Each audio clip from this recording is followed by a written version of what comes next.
Hello student, তোমরা কেমন আছো? আশা করি তোমরা সকলেই ভালো আছো। প্রতাপ একাডেমি কোচিং পরিবারে তোমাদেরকে সকলকেই স্বাগত জানাই। তোমরা যারা ক্যালকাটা ইউনিভার্সিটির আন্ডারে সেকেন্ড সেমিস্টারে বিএসসি বিকম অনার্স বা জেনারেল কোর্সে পড়াশোনা করছো, তোমাদের জন্য একেবারে শেষ মুহূর্তে নিয়ে চলে এসেছি পরিবেশবিদ্যা বা ইএনভিএসের সেকেন্ড সেমিস্টারে 5 মার্কসের গুরুত্বপূর্ণ প্রশ্নগুলি। এই প্রশ্নগুলি তোমরা শেষ মুহূর্তের জন্য দেখে নাও। অবশ্যই তোমরা এখান থেকে সমস্ত প্রশ্ন পরীক্ষায় কমন পেয়ে যাবে। চলো বেশি দেরি করবো না, আজকের আমরা দেখে নেব সেকেন্ড সেমিস্টারের পরিবেশবিদ্যা বা ইএনভিএসের অর্থাৎ সিভিএসই 2.1 গুরুত্বপূর্ণ 5 মার্কসের প্রশ্নগুলি। প্রথমে তোমরা দেখে নাও ইউনিট 1 থেকে গুরুত্বপূর্ণ 5 মার্কসের মাত্র কয়েকটি প্রশ্ন। পরিবেশ শিক্ষা কাকে বলে, এর গুরুত্ব বা তাৎপর্য লেখো। TBLC ঘোষণাপত্র বা 1977 সম্বন্ধে আলোচনা করো। পরিবেশ শিক্ষার উৎপত্তি সম্পর্কে আলোচনা করো। পরবর্তী প্রশ্ন, পরিবেশবিদ্যা ও পরিবেশ বিজ্ঞানের মধ্যে পার্থক্যগুলি লেখো। পরিবেশগত শিক্ষা দর্শন বলতে কী বোঝো, এর সম্পর্কে সংক্ষিপ্ত টিকা লেখো। পরিবেশ শিক্ষার মূল উদ্দেশ্যগুলি কী ছিল, একজন নাগরিক হিসাবে পরিবেশ সচেতনতার মাত্রা কিভাবে বৃদ্ধি করতে পারো তা আলোচনা করো। এই প্রশ্নগুলি ইউনিট 1 থেকে অত্যন্ত গুরুত্বপূর্ণ। এক্সট্রা বা সাপোর্টিং প্রশ্ন হিসেবে দুটি প্রশ্ন দেখে যেতে পারো। পরিবেশ সচেতনতা বৃদ্ধির উপায়গুলি লেখো। পরিবেশ সচেতনতা গড়ে তুলতে পরিবেশগত শিক্ষার গুরুত্ব আলোচনা করো। এবারে তোমরা দেখে নাও ইউনিট 2 থেকে অত্যন্ত গুরুত্বপূর্ণ 5 মার্কসের মাত্র কয়েকটি প্রশ্ন। ফার্স্ট প্রশ্ন, পরিবেশ সংক্রান্ত নীতি কাকে বলে, পরিবেশ আইন কাকে বলে, পরিবেশ আইনের উদ্দেশ্যগুলি কী কী তা আলোচনা করো। পরিবেশগত নীতি বা আইনগুলি প্রয়োগের ক্ষেত্রে সমস্যাগুলি লেখো। কনভেনশন অফ বায়োলজিক্যাল ডাইভার্সিটি সম্পর্কে আলোচনা করো। কিংবা তোমাদেরকে বলে রাখি CDB সম্পর্কে টিকা লেখো। টিকা লেখো মাল্টিল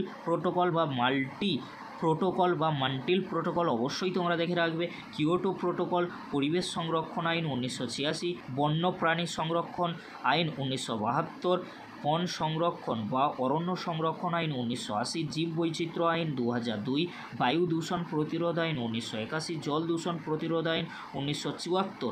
অত্যন্ত গুরুত্বপূর্ণ প্রশ্নগুলি। এক্সট্রা হিসেবে বিভিন্ন প্রকার পরিবেশ আইনগুলি লেখো। এই প্রশ্নগুলি ইউনিট 2 থেকে দেখে যাও।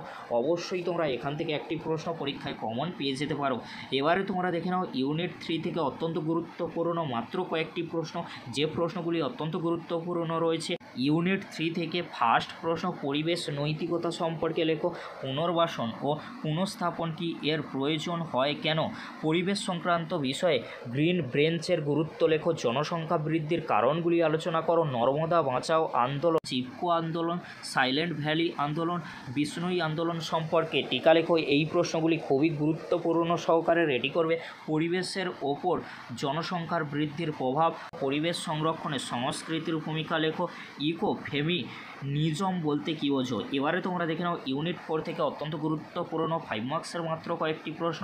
দুর্যোগ ও বিপর্যয়ের মধ্যে পার্থক্য লেখো। বিপর্যয় কাকে বলে, বিপর্যয় কয় প্রকার ও কী কী, মনুষ্য সৃষ্ট ও প্রাকৃতিক বিপর্যয়ের বিবরণ দাও। দুর্যোগ ব্যবস্থাপনা সম্পর্কে আলোচনা করো। বন্যার কারণ ও নিয়ন্ত্রণের উপায় বা ফলাফলগুলি লেখো।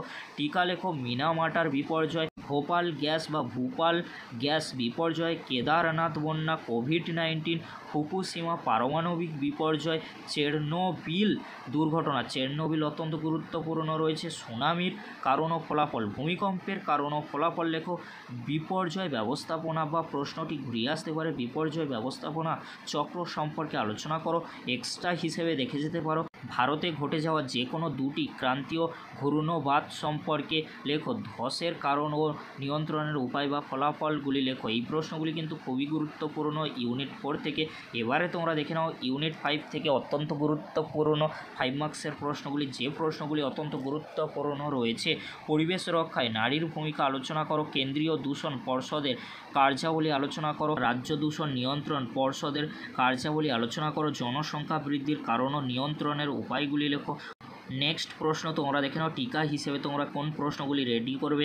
পরিবেশ রক্ষায় সরকারের ভূমিকা, এনজিওর ভূমিকা, গণমাধ্যমের ভূমিকা, তথ্য প্রযুক্তির ভূমিকা, ইকো ক্লাবের ভূমিকা লেখো। পরিবেশ রক্ষায় ভালো করে দেখে রাখবে।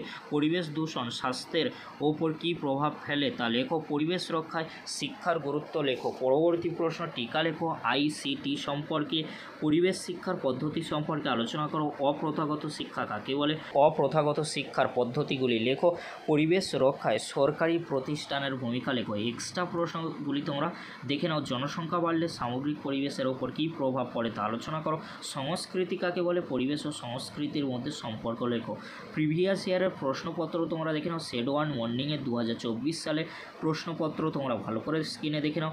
আর তোমরা দেখে নাও সেট টু ডের 2024 সালের প্রশ্নপত্র। আমি কিন্তু প্রশ্নপত্র আলোচনা করছি না, প্রশ্নপত্রগুলো তোমরা ভালো করে স্ক্রিনে দেখে নাও। 5 মার্কসের জন্য কোন প্রশ্নগুলি বিগত বছরে এসেছিল তোমরা ভালো করে স্ক্রিনে দেখে নাও। আর এই যে প্রশ্নগুলি আমি শেষ মুহূর্তের জন্য আলোচনা করে দিলাম, এই প্রশ্নগুলি তোমরা শেষ মুহূর্তের জন্য দেখে যাও। অবশ্যই তোমরা পরিবেশবিদ্যা বা ইএনভিএস সাবজেক্টটি নিয়ে আজকের এতটুকু। পরবর্তীতে তোমাদের জন্য ইএনভিএস বা পরিবেশবিদ্যার 1 মার্কস ও 2 মার্কসের গুরুত্বপূর্ণ প্রশ্ন উত্তর এছাড়াও 5 মার্কসের প্রশ্ন উত্তরের পিডিএফ নিয়ে আমরা হাজির হব। ভিডিওটি দেখার জন্য তোমাদেরকে অসংখ্য ধন্যবাদ।